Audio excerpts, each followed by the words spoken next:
Mawabwino ndine Amin Musa kupatsirani nkhani kuchokera kuno ku MBC kumapoyamba nayi mitu yake.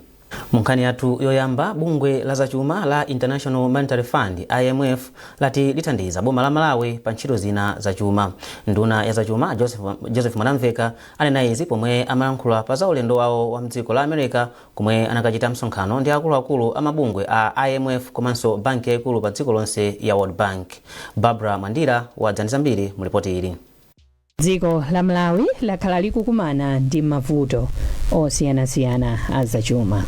Koma polankhula ndi MBC, nduna ya zachuma a Joseph Matiola Mwanamveka ati mabungwe a International Monetary Fund IMF ndi banki yaikulu pa dziko lonse ya World Bank athandiza dziko la Malawi ndi ndondomeko ya zachuma zosiyanasiyana. Tilongeza kuti choyamba afuna kuti alembe kalata yomwe tikuyitchula kuti assessment letter. Assessment letter iyi afuna awauze ma partners athu, development partners athu amene amathandiza Malawi, awauze kuti boma lathu linapeza mavuto osiyanasiyana, koma boma la Professor Tabita Mutharika likuyesesa kuti mavuto athe. Koma ngakhale kuti palibe program IMF ECF palibe program, afuna wapemphe ma donors kuti ayambe kutithandiza mwasangasanga kumbali ya budget support. Iwowa akhala akubwera wiki yoyambirira ya May kuti tikambirane kuti atithandiza bwanji ngati IMF. Tikukhulupirira kuti akangobwera May munomo, tikukhulupirira kuti zokambirana zathu zokhuza program ya IMF zikhala zikuyenda bwino, kuti posera pompano tikhale ndi program ya IMF. IMF program ndiofunikira pa zifukwa zingapo. Wani umandira ndalama kuchokera ku IMF, komanso zimathandiza kuti maiko ena kapena mabungwe ngati World Bank kapena EU, Norway, maboma ena ngati China, India atuseso ndalama watithandize. Ndiye tifuna IMF program yo mwasangasanga, komanso program ikha yokomera Malawi. Tiyesesa kuti zomwe tingakambirana ndi IMF zikhale zokomera Malawi. Chachiwiri tinakumanaso ndi World Bank. Iwonso chimodzimodzi ngati World Bank ndiosangala kwambiri ndi mene Professor Tabita Mutharika akuyendesera dziko lathu, chifukwa aonaso kuti zambiri zikusintha. Nkhani ya ngongoli za zomwe boma limangongola zikusika pansi, zikusika. Komanso nkhani ya revenue so ikukwera, komanso chongolanja chikusika, komanso timati inflation, kukwera kwa zinthu kuyamba kusika pang'ono. Chimene chingati pangise mwina jenkha pang'ono ndi nkhani imene ikuchitika ku Iran, chifukwa nkhani ya mafuta. Koma kupanda nkhani imeneyo ndikuti kanena kuti ayi kusogolo kuno chonse ziyenda bwino. So iwo akabwera tifuna kuti atipaseso ya chithandizo ngati World Bank. Iwo World Bank afuna kuti pasa maprogramu angapo. Ndunayi yati posachedwa apa akuluakulu a bungwe la IMF akhala akufika mdziko muno kumayambiriro a mwezi wa May kudzaunika mmene dziko lino likuchitira pa mfundo zake zachuma. Pakadali pano Mwanamveka atsimikizira a Malawi kuti boma la Professor Tabita Mutharika likuchita chotheka kuchepetsa zotsamwitsa zomwe zilipo pa ntchito yobwezeretsa chuma mchimake. Barbara Mwandira, MBC Blantyre. Amayi ndi atsikana mdziko muno awalimbikitsa kukhala ndi masomphenya komanso kuyika chidwi pa ntchito za malonda ndi kuziyang'anira makamaka ndi kuziyimira pawokha pa chuma. Nduna ya zaumoyo ndi ukhondo amadaliso Waloy ayankhula izi ku Lilongwe pa msonkhano wa zamalonda wa amayi wa chaka chino omwe anakonza ndi a bungwe la Diaries of Young Ladies and Women. Mphatso Mataya walemba ripoti ili lomwe akuwerenga ndi Austin Fukula. Ndunayi inatsindika kufunika koyika chidwi pa ntchito zothandiza kutukula miyoyo, poti izi ndi nsanamira zazikulu zofunika potukula miyoyo ya amayi komanso atsikana. Awaloyi ati msonkhanowu ukugwirizana ndi cholinga cha boma chofuna kulimbikitsa amayi. Lero ndachita mwayi kuti tikukumana ndi achinyamata osiyanasiyana maka ambiri ndi azimayi achichepere omwe pa stage ya moyo wawo akuyang'ana kuti kodi angatani ndi moyo wawo kugwira ntchito kupanga business, ndipo ndalankhulana nawo achinyamata amenewa kunena kuti ndi zinthu zofunika kukhala ndi masomphenya a moyo wako pa nthawi yomwe ukupanga zinthu moyo umafunika kupangira plani. Ndakuyankhulana nawo zokhuzana ndi kuti kodi munthu ngati wachichepere ungapange bwanji mastepe a moyo kuti ukafikire chomwe ukufuna mmoyo mwako.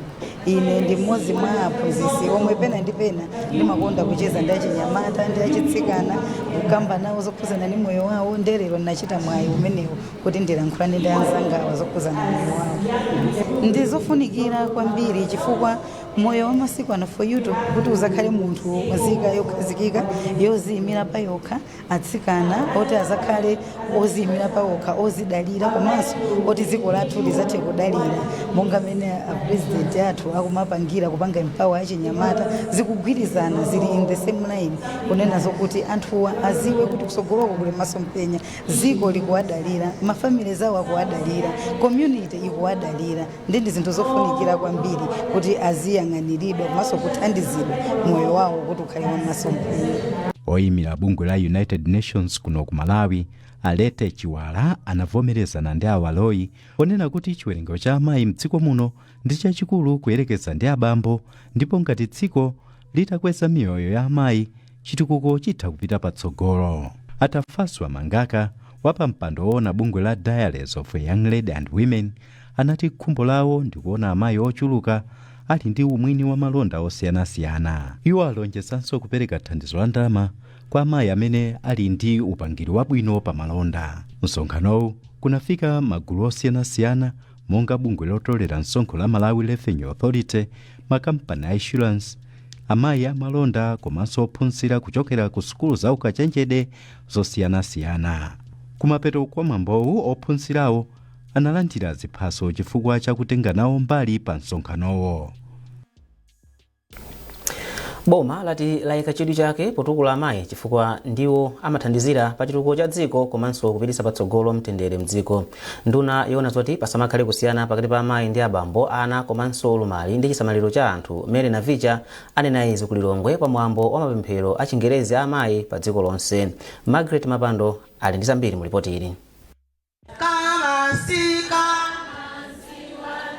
Amayi ochokera m'mayiko osiyanasiyana kuphatikizapo Malawi, Nigeria komanso Zambia anasonkhana ku Lilongwe pa mwambo wa mapemphero a Chingerezi a amayi pa dziko lonse. Nduna yona zoti pasakhale kusiyana pakati pa amayi ndi abambo, ana komanso ulumala ndi chisamaliro cha anthu, Mary Navicha ati amayi mdziko muno akupitirirabe kukumana ndi mavuto osiyanasiyana ndipo ati nkuyenera kutengapo gawo powatukula pa chuma. Ndunayi kenako inayamikira mipingo yosiyanasiyana ponena kuti mipingoyi imathandizira kuti pasakhale kusiyana pakati pa amayi ndi abambo pa chilungamo komanso moyo wa anthu. Boma layika mapulogalamu osiyanasiyana otichepetsera chipsinjo ife amayi ngati skulu ya ulere, fetereza wa ulere uja, zambiri zimene zikuchitika. Choncho ife tilothokoza president wa dziko lino chifukwa chake anandituma kuti pamene ukukumana ndi azimayi atsimikizire kuti boma la Malawi silikhala chete koma kuwagwira pamkono amayi onse, amayi pandale, amayi maofesi, amayi muchechi, amayi kumudzi, amayi mtauni, amayi onse ndithu akhale ndi chiyembekezo. Wapa mpando wa mapempherowa ku Lilongwe a Rose Kalizang'oma ati mapempherowa abweretsa pamodzi amayi kuchokera m'mayiko komanso mipingo yosiyanasiyana kuti athe kugawana mzeru. Inde timakamba za anthu mwina kunoko masiku ano pomwe tikumva zoti anthu abedwa ku Nigeria nso zimenezo zimapangika. Mwina atsikana apangidwa repu, atsikana even kuphedwa, zimenezozo ku Nigeria nso zimapangika. Komano anthu amakhala amatsamira pa Yesu kuna kuti ngakhale kudutsa mzipinjo izizi Yesu alipo ndamene akutenga mavuto athu akuanyamula tikuyendera naye limodzi kudzera mpemphero. Mtsogoleri wa Catholic Women Association Nigeria Afosina Eke ati msonkhano oterewo umathandizira umodzi pakati pa amayi ndipo walimbikitsa amayiwa kuti alimbikitse umodzi komanso kutukulana wina ndi mnzake. kuyambira mu chaka cha 2012 mapemphero a amayi pa dziko lonse a Chingerezi amatsogolera ndi mayiko osiyanasiyana. Chaka chino dziko la Nigeria ndiyo latsogolera mwambowu pamutu ochokera pa Mateyu 11 kuyambira ndime ya 28 mpaka na 30 omwe ukuti idza kwa ine ndidzakupatsani mpumulo. Mapemphero a amayi pa dziko lonse ndi mwambo omwe amayi pa dziko lonse amasonkhana pamodzi, ndipo mdziko muno mapempherowa amayamba ndi dziko lonse kenako maboma onse kumalizira m'mazoni. Margaret Mapando, MBC, Lilongwe.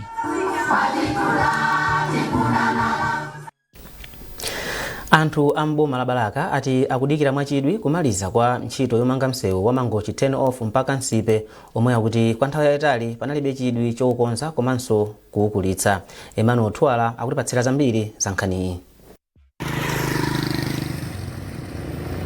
Pamene munthu ukugwiritsa ntchito msewu omwe ukulumikiza Mangochi 10 off ndi Nsipe ukumatha kuona ndi kumva kuti ntchito yokhuzanso msewuwu ili pakalikiliki omwenso ili mu njira ija ya Nakara Road Corridor. Msewu omwe ndi utalika makilomita okwana 55 umayamba pa msewu wa M1 pa Nsipe mpaka pa Chingeni, kenaka umalowa mu msewu wa M3 kuchokera pa Chingeni mpaka pa Mangochi 10 off.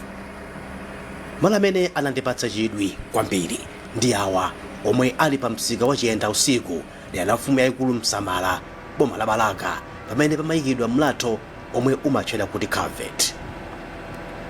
Malowa malingana ndi anthu akuno amavutitsa kwambiri makamaka pa nyengo ya dzinja kamba ka madzi a mvula, ndipo kuyikidwa kwa mlathowu kuthandiza kwambiri kuchepetsa mavuto amenewo. A Ernest Chanache ndi ogwira ntchito kampani yomwe ikumanga msewuyu ya Jiang Construction Engineering, ndipo akuti kugwiritsa ntchito makina ndi zipangizo zamphamvu ngati zimenezi zikusonyeza kuti ntchito yonseyi ikugwiridwa mwaukadaulo kwambiri. Kuti ukusiyana kulipa kunena kuti mbuyo zinali ngati zopepuka pang'ono timayika topepuka timakava tisone masiku ano zikuyikidwa zolimba chifukwa ndi 2 meters komanso ndi olemera kumathamangira mfuni na 300 ya kuti kilikizi zimene zizonena kuti anthu sanganyamule pamanja chifukwa tikugwiritsa ntchito machini. Mai Basikadi amene amakhala mmodzi mwa nsayiwa mdera lomweli akuti ndi wokondwa kuti msewu umene wapha anthu ambiri kamba kakuchepa komanso kuwonongeka kwambiri boma layika chidwi choukonzanso komanso kuukulitsa.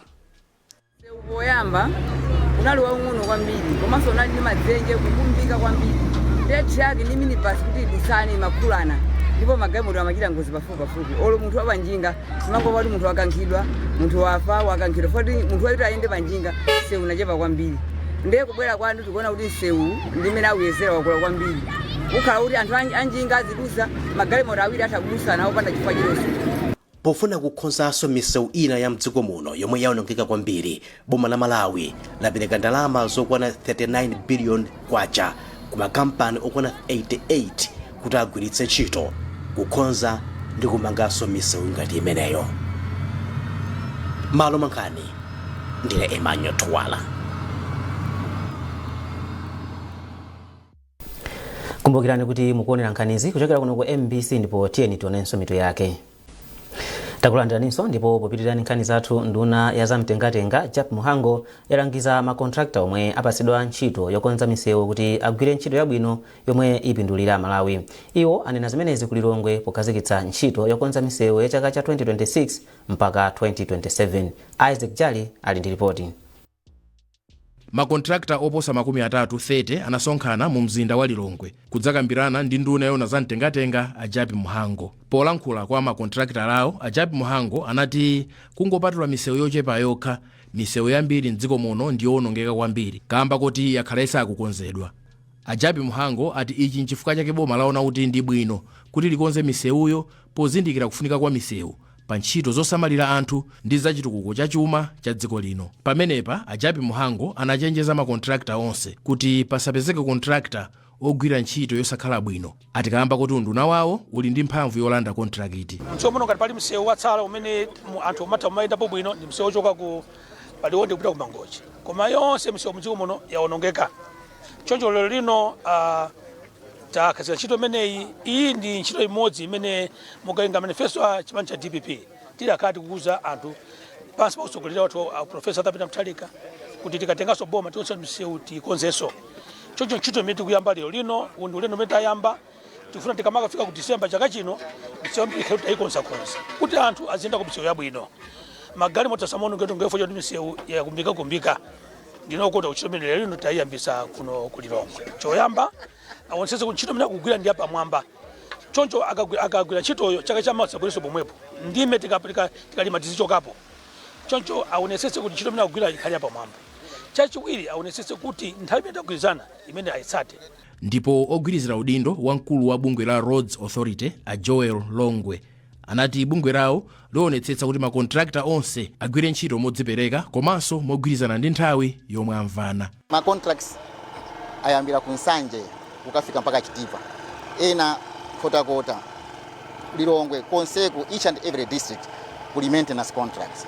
So pakali pano tizipanga mapoto patching kubwezeresa zikwangwani zimene zinaonongeka komanso mwina tizibweraso ndi kupanga timati line marking pikaso mizere imene inafufutika.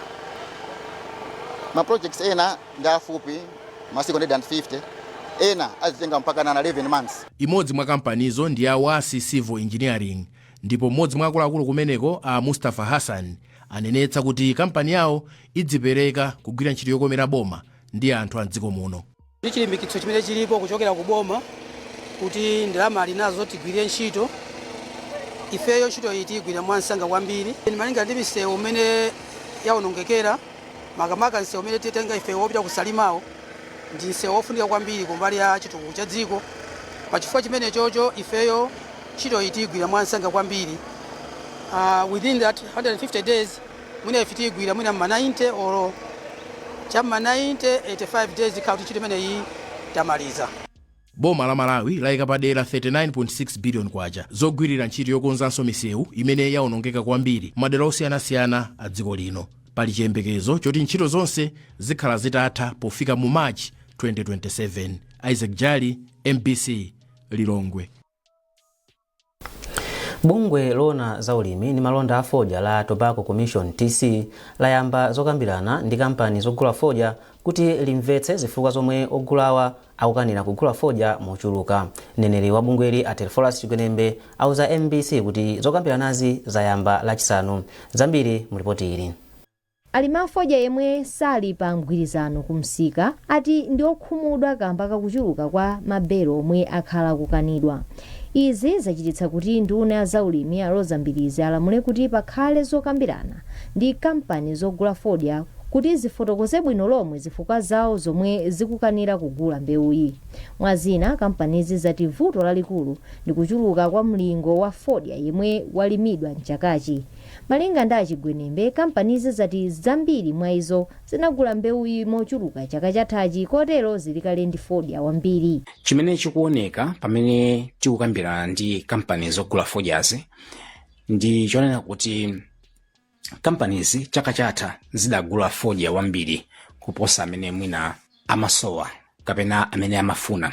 Ndiye pofika chaka chino kampanizi zidakali ndi milu ya fodya. Ndiye zimenezi zachititsa kuti akhale ngati abwerera mbuyo pang'ono kuti chaka chino sangafuna kugula fodya wambiri, akugula mosankha chifukwa kuti fodyayo ndi wambiri. Komabe ngakhale izi zili chonche ifeyo ngati a Tobacco Commission tichita chotheka china chilichonse kuti tiwathandize alimi. Pakadali pano dziko lino lakwanitsa kupeza ndalama zoposa $4.8 million pa fodya ochuluka makilogramu 2.2 million omwe akhala kugulitsidwa kumsika pa mtengo wa $2.13 mu malonda awa msabata yoyamba. Pa ndalamazi zomwe zapezeka ku fodya yemwe si wa mgwirizano ndi $7,958. Zokambiranazi zikuyembekezeka kupitirira sabata ino kufikira pomwe mbali ziwirizi zipeze njira yothandizira alimi kumsikawu. Poyang'ana nkhawazi amalatsimikizira alimi kuti lionetsetsa kuti fodya wawo yense agulidwe. Elin Chimoyo, MBC, Blantyre. Chipani cholamula boma cha DPP chalangiza anthu kuti asadere nkhawa komanso akhale ogwirizana pamene mtsogoleri wa dziko lino Profesa Arthur Peter Mutharika akukonza mavuto omwe dziko lino likukumana nawo. Gavanala wa chipanichi ku chigawo chakumwera a Charles Mchacha ndiye wanena izi pamapeto a msonkhano wa chitukuko pa bwalo la Mitole m'boma la Chikwawa. Chisomo break wafika ndi zambiri mu ripoti ili.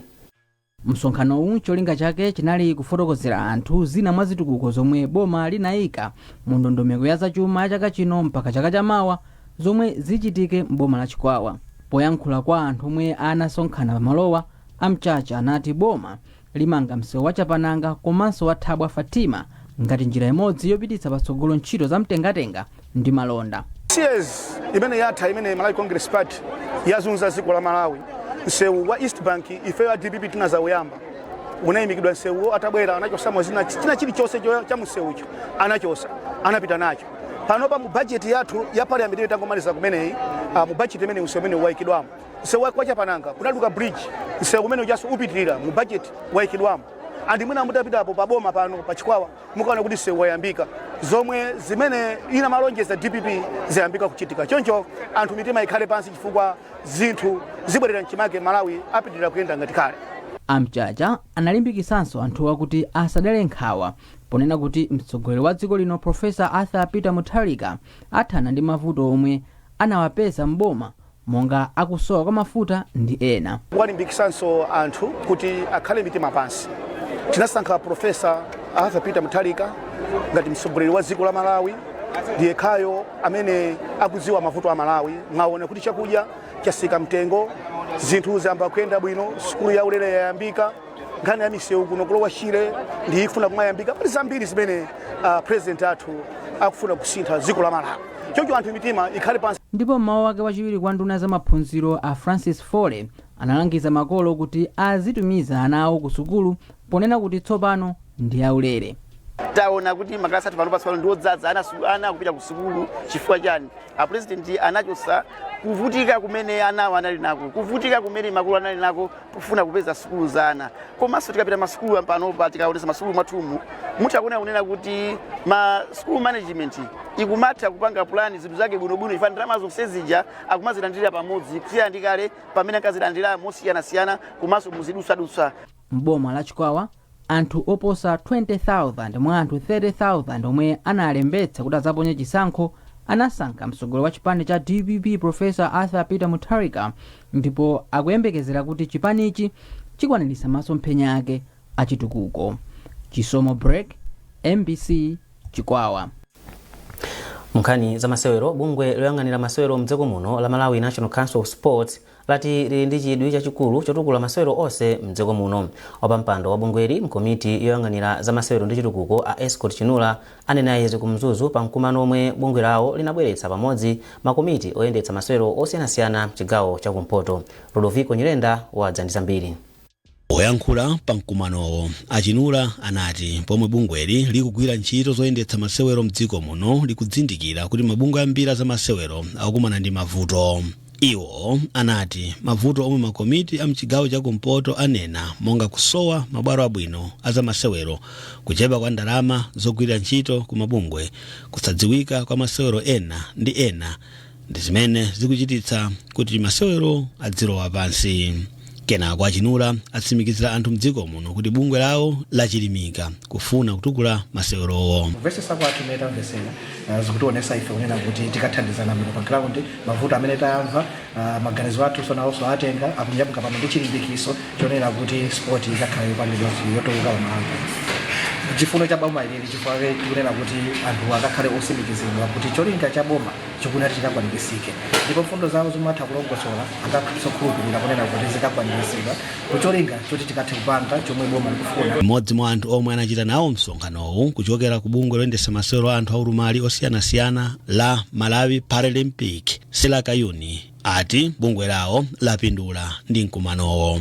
Chifukwa chifukwa chonena kuti watithandiziraso ife ngati ma human beings ngati anthu otsogolera ma sports osiyanasiyana kunena kuti tikuyenera kuyikapo mtima pa nkhani ya sports sitingoona kunena kuti chimene chitapindule ife ngati munthu ndi chani koma phindu lake likhale lothandizira Malawi kuti tipitise masewero osiyanasiyana mdziko la Malawi patsogolo osati ife ngati anthu ayi koma tipitise dziko lathu patsogolo. Kadali pano bungwe la Malawi National Council of Sports lapempha makomiti oyendetsa masewero omwe sakudziwika kuti akonze ndondomeko zoti masewero amene amachita anthu awadziwe. Mabungwe a masewero 48 mdziko muno ndi omwe ali pansi pa bungwe la Malawi National Council of Sports. Rudovico Nyirenda, MBC. Timu ya Brigos yatolera mapointi onse atatu masewero ake oyamba mu ligi ya FDH Premiership itagonjetsa timu ya Ekaya ndi zigoli ziwiri kwa chimodzi pa bwalo la Sivo ku Lilongwe. Masewero enaso matimu a Mafco ndi Mitundu Baptist alepherana pogoletsana chigoli chimodzi timu ina iliyonse chimodzimodzinso matimu a Red Lions ndi Craig Sporting. Ndipo masewero ena omwe anachitika dzulo timu ya Masters yagonjetsa Chitipa United ndi chigoli chimodzi kwa du pa bwalo la Bingu mu mzinda wa Lilongwe. Ligi yayamba loweruka lapitali ndi masewero atatu. Ndi nkhani imeneyo tafika pamapeto pa nkhani zathu. Osayiwala kupanga subscribe ku channel ya AMTV Malawi.